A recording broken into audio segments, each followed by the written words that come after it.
अभी आप सुन रहे हैं सिंगर विपिन यादव की आवाज में।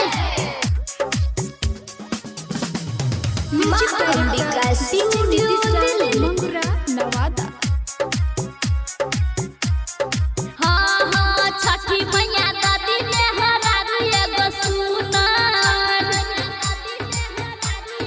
हाँ हाँ छठी मैया दादी ने हरारू एगो सुनार।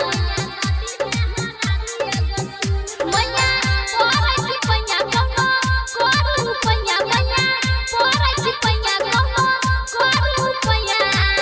कन्या तीन दिन सची हम सहल। छठी मैया दादी ने हरारू एगो सुनार। हाँ हाँ छठी मैया दादी ने हरारू एगो सुनार।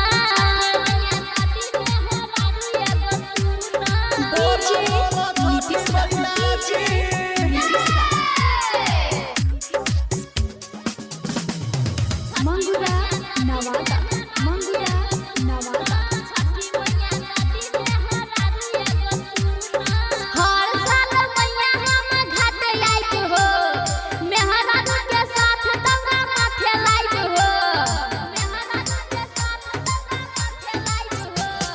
हर साल मैया हम घाट आइब हो, मेहरारू के साथ दौरा माथे लाइब हो।